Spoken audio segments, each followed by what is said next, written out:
C'è qualcuno che ha questo libretto e ha un qualcosa di preferenza, lo leggiamo, anche non su c'è problema.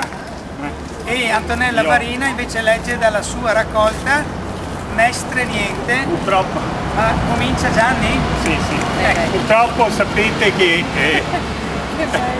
è difficile mettersi a urlare, quindi arriva la voce là. Sì. E allora devi avvicinarti tu, perché ti ha detto insomma, ti tenga fregata solo.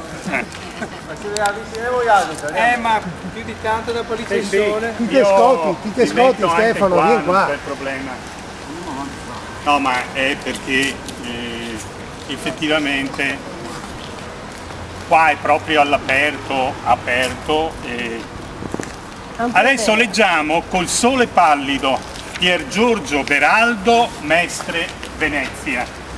Topinambur, ultima sigaretta dell'estate, aspirata con avidità prima della fine.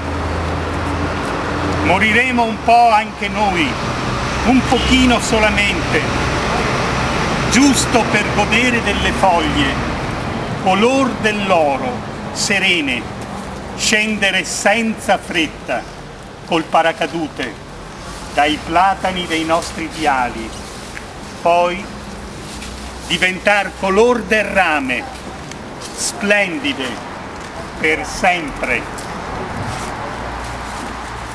Sparì nell'ordine nuovo un parco con fiume e cigni, una laguna che si inoltrava nel bosco, 2 fontane, la grande osteria detta La Vida. Sparirono i volti noti e quelli di contorno, sparì un super testimone e la storia. Io ho conosciuto le morti, sono territori senza bar, file di case con le luci spente, nulla su cui sedersi, spigoli senza vita, aiuole vuote. Noi il cuore lo accatastiamo in cantiere, lo rimuoviamo con ruspe e badili. Allora, adesso leggiamo la poesia che si presta molto.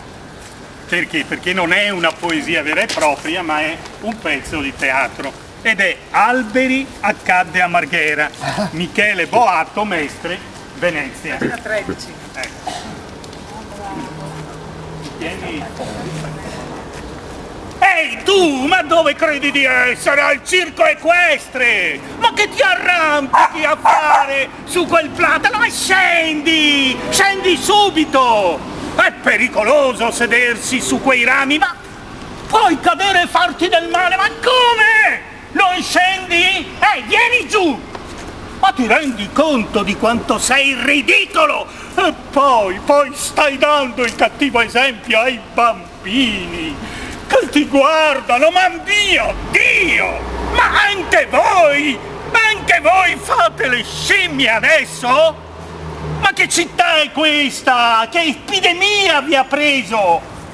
Ma scendete subito da quei rami! Signora, per favore, almeno lei, alla sua età!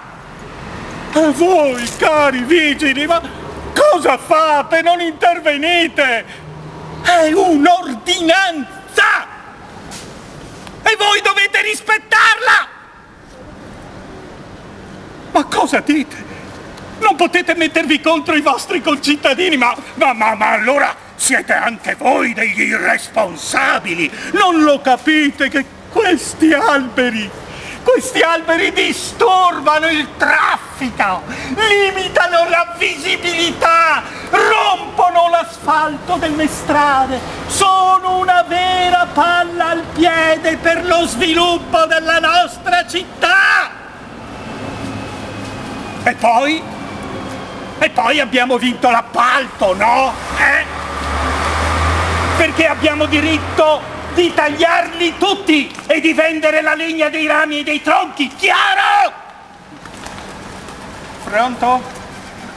Pronto, signor Sindaco? Ma perché non può venire, signor Sindaco? Ma cosa c'entrano le elezioni? Ho capito, la prossima volta votano anche gli alberi?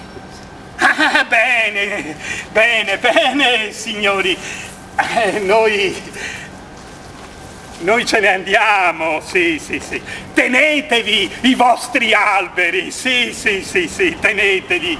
Alberi ammalati.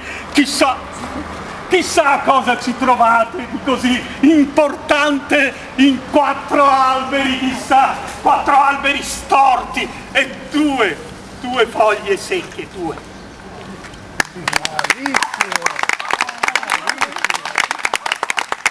Questa si presta a essere letta in qualsiasi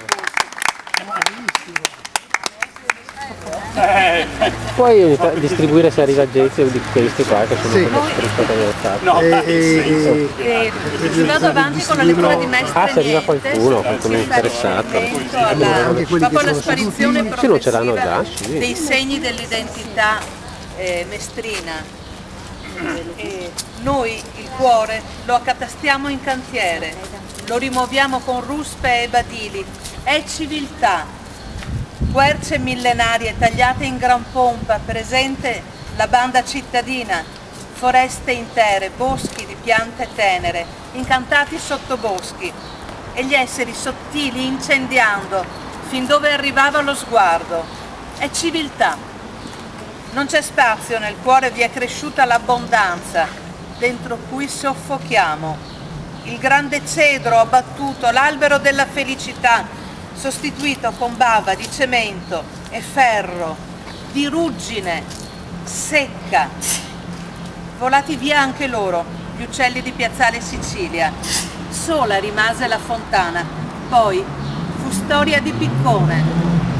Lo spirito del luogo fu ucciso una mattina nell'ultimo parco rimasto, posto solitario, davvero.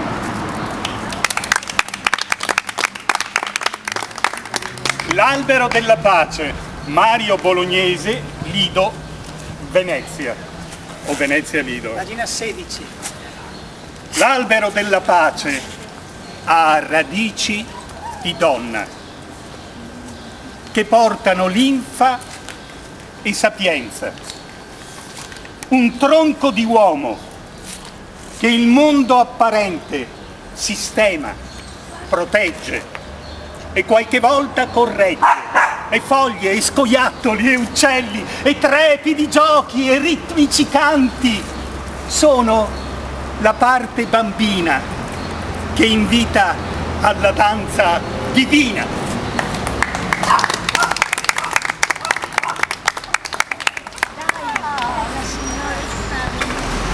Ecco, poi si comincia a fare. Pensavo che fa parte della scena.